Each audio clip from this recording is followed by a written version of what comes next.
భక్తజనులకు అందరికీ నమస్కారాలండి. ఈరోజు ఒక విశేషమైన శ్లోకము అర్థము చెప్పుకుంటున్నాము. ఈరోజు శుక్లాం వరదరం దాని గురించి అర్థం చెప్పుకున్నాము. ఆ తర్వాత మనం అనేది అగజానన పద్మార్కం గజానన మహర్నిశం అనేకదంతం భక్తానాం ఏకదంతముపాస్మహే ఏకదంతముపాస్మహే. ఈ ప్రార్థన మన హిందువులు తెలియని వారు లేరు, అనని వారు లేరు. కానీ ప్రార్థనలాగానే అంటున్నాం మనము. ఒక శ్లోకం ఉచ్చరించినట్లనే దాని అర్థం మాత్రం చాలా చాలా చాలా మందికి తెలియదండి. కొందరికి మాత్రమే తెలిసి ఉండొచ్చు నేను అనుకుంటాను.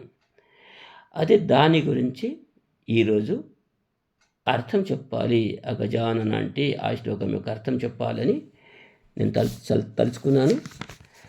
అదే అర్థం చెప్తున్నాను. ముందు ఒకసారి స్థూలంగా దాన్ని ఏంటి ఎట్లా అనడము చెప్తాను.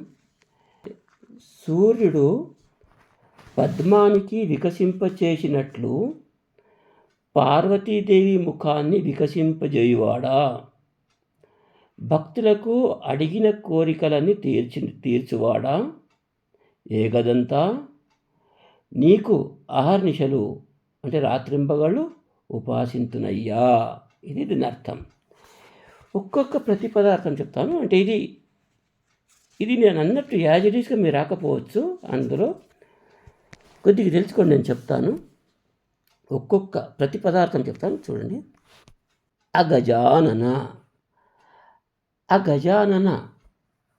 మనము సాధారణంగా తీసుకుంటే అగజానన అంటే ఏనుగు ముఖము కానివాడా అనేస్తుంది.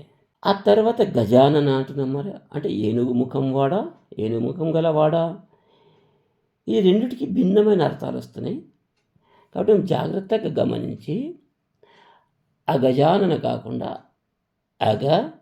అగజానన, అగజ అనన, అగజానన. అగ అంటే పర్వతము. ఇక్కడ చూడండి, గమనించండి. అగజ అంటే జన్మించుట, పుట్టుట. అగ అంటే పర్వతము, జ అంటే పుట్టుట. ఆనన ముఖము. పర్వతానికి ఎవరు పుట్టారండి? పార్వతీదేవి. పార్వతీదేవి తండ్రి హిమవంతుడు. హిమవత్ పర్వతం కుమార్తె పార్వతీదేవి. పర్వతానికి పుట్టిన ఆమెకు సూర్యుడు ఎట్లా పద్మానికి వికసింపజేస్తాడో అట్లా నీవు కూడా పద్మాన్ని వికసించినట్టు పార్వతీదేవి ముఖాన్ని వికసింపచేస్తున్నావు అని అర్థం. పద్మ అంటే పద్మము. ఇక్కడ అర్కం అంటే సూర్యుడు. సూర్యుడు ఎట్లయితే పద్మాన్ని వికసింపజేస్తాడో అలాగే పార్వతీదేవి ముఖానికి ఎవరు? గణేశుడు. ఏ తల్లికైనా కానీ కొడుకుకు చూసినప్పుడు ముఖం వికసిస్తుంది కదా, అట్టని ఈయన విఘ్నేశ్వరుడు గణపతి. ఈయనకు చూడగానే పార్వతీదేవికి ముఖము వికసించిపోతుందంట. ఆ తర్వాత గజానన అంటే ఇక్కడ చూడండి, ఇక్కడ గమనించండి. గజ అంటే ఏనుగు, ఆనన ముఖము అంటే ఇక్కడ ఏనుగు ముఖము కలవాడా, ఏనుగు ముఖము కలవాడు అన్నట్టున్నారు కవి. అహర్నిశం అంటే రాత్రింపగళ్ళు. అహర్నిశం ఎల్లప్పుడూ రాత్రింపగళ్ళు. అనేకం అంటే చాలా చాలా చాలా ఒక లెక్క లేనటువంటి దమ్ ఇచ్చువాడా, భక్తులను అనేక కోరికలు తీర్చువాడా. భక్తులు అడిగిన కోరికలన్నీ ఇస్తారంటే, కానీ మనం అడిగే పద్ధతి తెలుసుకొని ఉండాలి, మనకు తెలిసి ఉండాలి. ఏమీ లేదు, మనం గల్లీలో కౌన్సిలర్ కాము, అని ప్రధానమంత్రికి కావాలా విఘ్నేశ్వర నన్ను ప్రధానమంత్రికి చెయ్యి అంటే కాని పని కదా. మన తాహత్తుకు చూసుకొని మనం ఏం చేయగలుగుతామో, మనకేం అవసరమో అటువంటి కోరికలే భగవంతుడికి కోరాలి.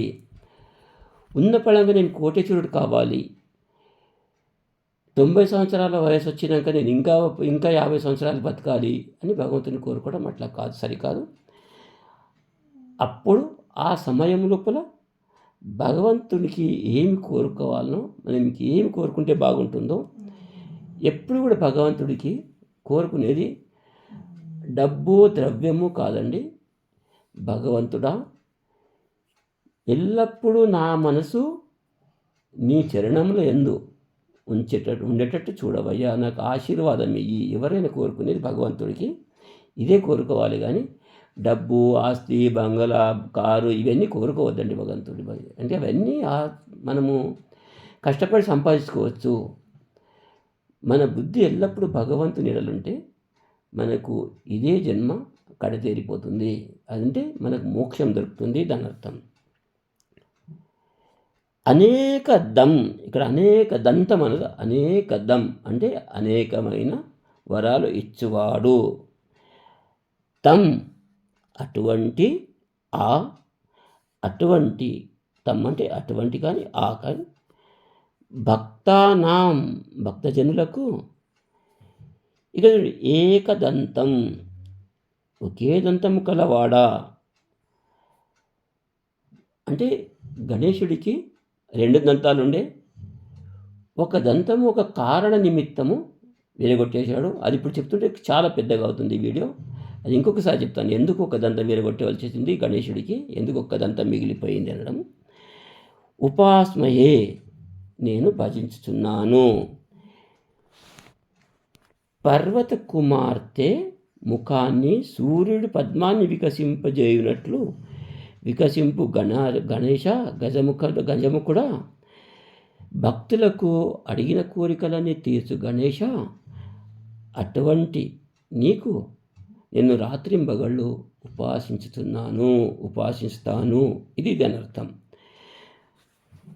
మనం ఏది కూడా శ్లోకం పలుకుతాము, కానీ అర్థం తెలుసుకొని పలుకుట్లో ఒక ఆనందం వేరే ఉంటుంది.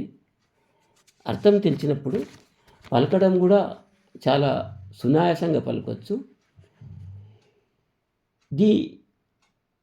ప్రతి హిందువు ఒక 10 మంది హిందువులకు పంపండి, షేర్ చేయండి. మీకు నచ్చితేనే, ఒకవేళ మీకు నచ్చకుంటే అట్టని పెట్టేసేయండి. ఈ శ్లోకము ఇంకా మన హిందువులు నేర్చుకోవాలి, దీని అర్థం తెలుసుకోవాలి అని మీ ఉద్దేశం ఉంటే కనీసం 10 మందికి తక్కువ కాకుండా ఈ శ్లోకం షేర్ చేయండి. ఈ వీడియో మీకు నచ్చితే లైక్ చేయండి. ఏమైనా డౌట్ ఉంటే, ఏమైనా అనుమానాలు ఉంటే కామెంట్ చేయండి, దానికి నేను జవాబిస్తాను. తర్వాత ఈ ఛానల్ తప్పకుండా సబ్స్క్రైబ్ చేసుకోండి. మరి ఇంకొక రోజు ఇంకొక శ్లోకంతో మీ ముందుకు వస్తాను.